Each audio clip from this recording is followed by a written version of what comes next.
Jadi kalau nganten saiki tarifnya minimalis sekali. Nah, kalau orang sudah makam gitu lah Allah katar mudah sekali. Tapi kalau sampai tarifnya ideal harus di mobil kudu sangune akeh. Mosok go mobil gak sangu akeh.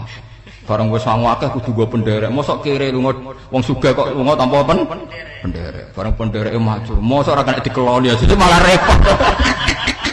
Akhire go wong ayu. Anak selingkuh dijar-jari sing wedok malah perkara meneh. Wong kok ruwet nuruti tahapan-tahapan duniawi Makanya resep kalau ingin seneng tuh kon sholat. Maksudnya sholat tuh dihayati secara tauhid ya. Dihayati secara tauhid. Misalnya inna sholati wa nusuki wa mahyaya wa mamati lillahi rabbil alamin. Itu akan pasti Allah katardo, pasti mudah melihat alam ini ridho. Ini satu sekelumit ya, dari resep seorang ulama yang saya meniru beberapa di kitab Hayati Sahabat, di kitab Hikam, dan meniru terutama semuanya sanad dari Rasulullah Shallallahu Alaihi Wasallam. Makanya suatu saat Nabi itu kagum. Abdullah bin Mas'ud itu jalan-jalan dan dikawal oleh beberapa malaikat. Terus Nabi itu heran. Ya Abdullah, kenapa malaikat itu selalu mengawal kamu? Terus kata Abdullah bin Mas'ud, ya Rasulullah, innila akhtu khutwatan illa wa azunnu alla akhtu wa ukhra. Wa ma akaltu luqmatan illa wa azunnu alla alqamu ukhra. Saya itu tidak pernah melangkah kecuali saya tidak pernah yakin apa betul saya bisa melangkah lagi. Jadi perlangkahnya itu dia iktimat Allah. Dan saya tidak pernah mengunyah satu kunyahan kecuali saya tidak yakin apa betul saya bisa mengunyah lagi. Sehingga setiap kunyahannya tetap semuanya bernada Bismillah. Semua itu atas nama pertolongan Allah. Terus kata Rasulullah, orang kayak kamu itu andaikan saya ada nabi terakhir itu jadi nabi. Jadi makanya dulu Nabi itu sering ngendikan, andaikan orang-orang kayak gitu itu ada nubuah, tentu mereka punya derajat napa? Nubuah. Jadi tidak jadi nabi tapi punya derajat napa? Nubuah. Lah orang yang cara berpikir gitu tentu tidak khawatir apa yang hilang dari dirinya karena dia berkontrak dengan Tuhan hanya per menit per detik. Mulane Hikam punya resep al-mu'min yusiru sana Allah min ayyakuna li nafsi dzakiran. Seorang mukmin yang sejati tentu kontraknya dengan Allah Subhanahu wa taala dan dia tidak pernah ingat dirinya sendiri. Kayak sampean pas umat tapiil, Allahu Akbar, Allah Maha Besar, subhanak. Selalu ana wong ngrasani ya ora ali, termasuk lali utange barang niku. Tapi yang jelas kan menjadi enjoy dengan dirinya sendiri. Paham ya? Menjadi enjoy dengan dirinya karena dia tidak sering punya kontrak dengan makhluk. Nah ini maksudnya Allah kan apa? Janganlah ala katarta kamu pandang, apa nak sholat terus kabul kajati, apa nak sholat terus untuk duit ya nambah bermenur. Karena cara berpikir iso aja nak duit ya. Dan ini resep ya, dan resep ini dari ulama-ulama yang istinad ila Rasulullah Shallallahu Alaihi Wasallam. Karena kalau Nabi itu memang cara pandang begitu. Aisyah itu pernah ditanya, ya Aisyah, saya ini ingin makan, apa daging yang dari sahabat ini masih? Wah ya Rasulullah sudah habis karena tak kasihkan tetangga. Itu Nabi tidak marah-marah malah bilang, kamu benar Aisyah, kamu keliru, yang kamu kasihkan tuh yang masih. Karena daging dipangan dewe kadang nuruti nafsu, nak dikekno wong sedekah nuruti perintah pengen. Jadi Kanjeng Nabi beneran Aisyah dagingnya ijek. Mongko ana tiyang kok malah ijek, sing mbok sedekah malah sing ijek. Cara berpikir Nabi itu begitu. Tapi tahu-tahu disederhanakan sunnah Nabi serbanan. Lah itu kan ya memang itu bagian dari sunnah Nabi, tapi sunnah seharga 10.000. Paham ya? Ini monggo mawon sampean sunnah Nabi serbanan gitu, tapi itu sunnah yang bisa dibeli dengan murah. Hakikatnya sunnah Nabi itu rata-rata bentuknya perilaku. Napa? Sampean delok dawuh Aisyah tengene tiba berjanji. Kana khuluquhul Qur'an wa shimatuhul ghufran yansahu lil insan wa yafsahu fil ihsan. Wa ya'fu 'anil dzambi idza kana fi haqqihi wa sababi. Kana khuluquhul Qur'an, nabi ku akhlak dasare wis kaya Quran plek. Urusane akhlak. Wa shimatuhul ghufran, ciri utama sifatnya nabi gampang nyepuro. Yansahu lil insan. Dan nabi punya niat baik pada seluruh manusia. Wa yafsahu fil ihsan, sering melakukan ihsan. Lah nek sunah nabi ngoten kan luwih sering kula Quran ya wis apal mulang. Wasimatu ghufran kula gampang nyepuro, sampean ngaji angop ya ora tau tak amuk. Yang sahulil insan kula bedina nasihati tiyang wong mulang. Wayah sahufil ihsan tak gawe gampang. Kula mulang ora tau gawe tarik. Itu sakmene kudu podium, kudu wong dilo ya ora. Pokoke anggere ke Ahmadiyah ya salat madhep ngulon ya sudah. Loh itu kan dawuh Aisyah ketika ditanya kaifa kana khuluqu Rasulillah. Dan itu semua dijawab oleh ahwal, oleh sebuah perilaku. Ndak ada Aisyah jawab nganggo atribut. Oh Nabi itu jubahan, serbanan, ndak ada itu. Memang itu sunnah ya, saya aku itu sunnah, teman jangan salah paham ya. Tapi itu sunnah yang tidak dijawab oleh Aisyah. Sunnah yang sampean jawab sendiri, paham?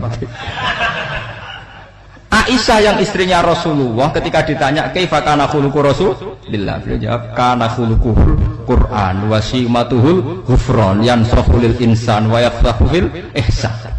Semuanya akhwal wa ya'fu 'anil dzambi idza kana fi haqqihi wa sabati wa idza di'a haqqu wa lam yakun li ahadi marra'ahu badihatan haba wa idza da'ahul miskinu ajaba yaqulul haqqa walau kana murra wa la yutmiru lil muslimin hisaw wala dur. Semuanya itu akhwal, satu perilaku sosial.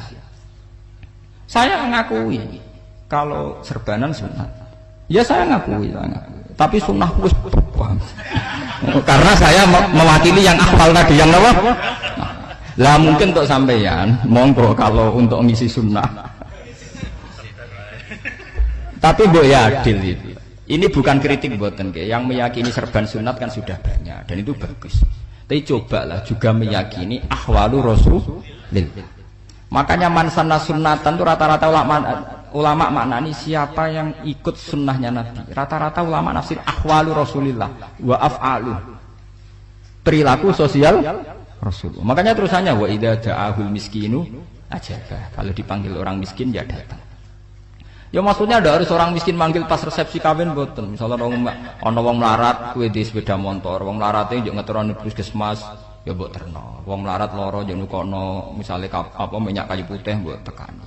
Ora kok ngerti-ngerti mbok ngurusan walimatul urus sing wajib piye lho. Payah. Lho lan wa idza dal miskin ajabe ora ana hadise urusan walimatul urusan mboten.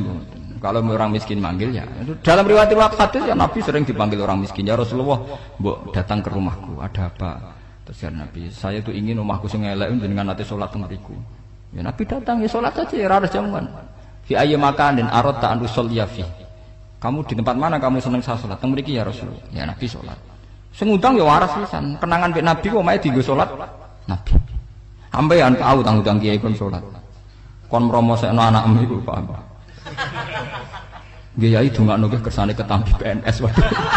Padahal kiai ini dhewe anake ra PNS. Kalau dulu kan sahabat ngundang Nabi itu ya gitu. Ya Rasulullah, saya itu ingin sekali engkau sholat di rumahku. Fa'atakhidahu musallan. Kemudian tempat yang pernah engkau sholati mau tak pakai musola pribadi. Makanya masjid Kiblaten itu rumahnya sahabat. Karena dulu Nabi pernah sholat di satu tempat. Adalah ono perintah tahwilul kiblat itu di rumahnya sahabat. Itu sahabat dulu itu kalau ngaturi Nabi itu kenanya ingin Nabi pernah sholat di situ. Ilmu ngeten ini mentek. Ya, untungnya nonton kulo, jadi ono sing eling-eling ya Bang. Teman-teman kudu syukur ya, artinya syukur ya. Orang kayak saya itu tidak usah sampean dikte-dikte ngikuti hukum adat. Kalau ngoten sampean gelo mergo kula ora iso teko, kula ya gelo perkarane ulama kok mbok atur. Makanya saya sering guyon cerita saya itu kalau di pasar Pandangan dulu tuh anyaran boyong sering di pasar ditanya sama Gus wong alim kok ning pasar. Piye? Aneh to. Ya aneh kuwi. Aneh piye? Bodohnya al wong alim. Kadang masyarakat itu tidak sadar keanehan dirinya sendiri. Mereka enak saja merasa kalau orang alim ke pasar itu aneh. Mereka tidak sadar orang bodohnya al wong alim ya aneh. Enak saja mereka mikir sepi. Paham ini supaya sampean la Allah kan apa tar. Makanya untuk Rasulullah Nabi itu sering ngendikan ana tamu hormati. Tapi etika mertamu di Rasulullah itu walakin idza du'aitum. Mertamu Nabi itu nunggu ditimbali. Walakin idza du'itum ya mabni majhul. Ketika kamu ditimbali fadkhulu. Jadi ya ayyuhalladzina amanu la tadkhulu buyutan nabiyyi illa ayyudzana lakum. Jadi untuk sowan Nabi itu nunggu dipanggil. Meskipun sahabat tuh rindu Nabi, tidak berani sowan ke dalamnya Nabi. Kalau ingin ketemu Nabi di barno pas sholat jamaah, karena Nabi pasti keluar di masjid.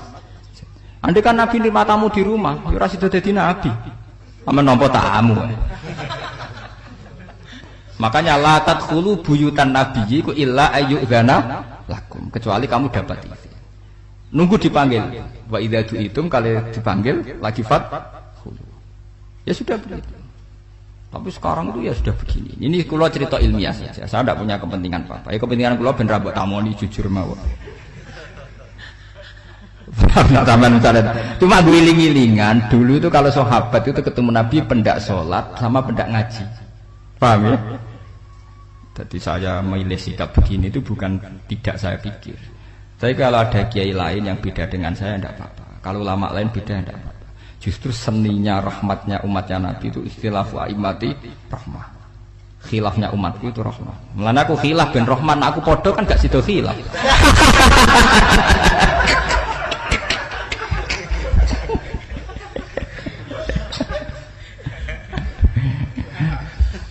Dasar buat khilaf.